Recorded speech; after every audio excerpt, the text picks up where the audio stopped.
Hello friend, नमस्ते। मैं पूनम आप सबका अपनी यूट्यूब चैनल पूनम मोदी गीत में स्वागत करती हूँ। आप लोग कैसे हैं? उम्मीद करती हूँ आप लोग अच्छे होंगे। आज मैं आप सबके लिए एक बहुत दर्द भरी रक्षाबंधन सोहर गीत लेके आई। कैसे लगे कमेंट कर जी, फुल सपोर्ट करिए। दूर ही देश से नदिया भैया के देश आवई, भैया के देश आवई हो। भौजी खुआला न चंदना के मड़िया भीतर चली आई, भीतर चली आई हो। कहाँ से तू बहिनियों आयु के करे घरा जाबू, के करे घरा जाबू हो। बहिनी किया कर हऊ तू नदिया के मड़िया मोर खोलायू, के मड़िया मोर खोलायू हो। नदी नहीं मोरे घरे सासुइया, नहीं मोरे दियावर, नहीं हो मोरे दियावर हो। बहिनी नहीं मोरे बड़े पियावा के मड़िया कैसे खोली, के मड़िया कैसे खोली हो।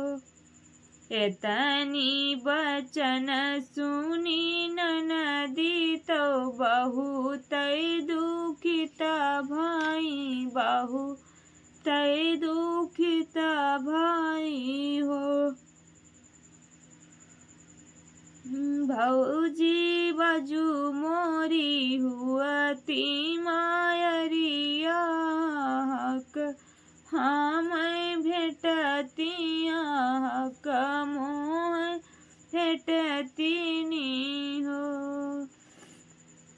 दुखीनी मन होई के नदिया, दुखी मन होई के नदिया सासुइया लागे ठड़ भई, सासुइया लागे ठड़ी भाई हो।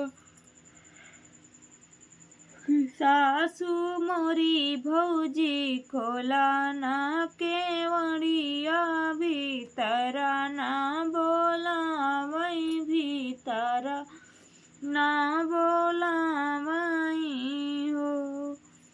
कुछ दिन बीतल सखिया, दिन बीतल सखिया बीरना घर आए, बीरना घर आए हो।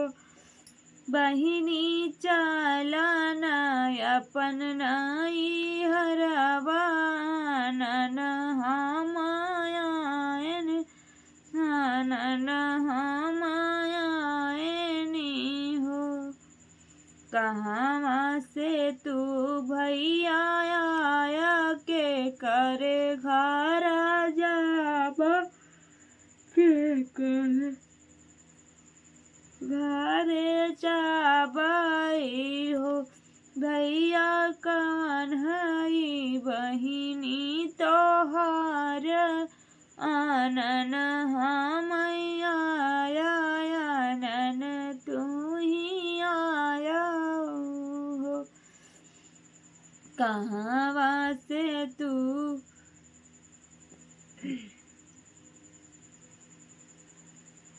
तू ही मोरी बहिनी से बहिनी, तू ही न दुलारई तिनी, तू ही न दुलारई तिनी हो। बहिनी तू ही मोरी आयु, बहिनी आया नन तू है आयन, आनन तू है आया हो। भैया भौजी तो नहीं, भैया भौजी नहीं खुअल के मरिया बो लाए नाही बुअलई बोलाए नाही बुअलई हो। भैया हम नहीं जबै नहीं हरवाया अपने घर रहबै अपने घर रहबै हो।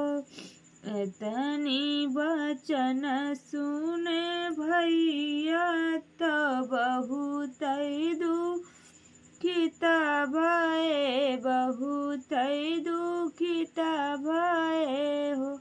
बहिनी रनिया के देबै भगाई बहिन अपनैले ही बहिन अपनैले हो।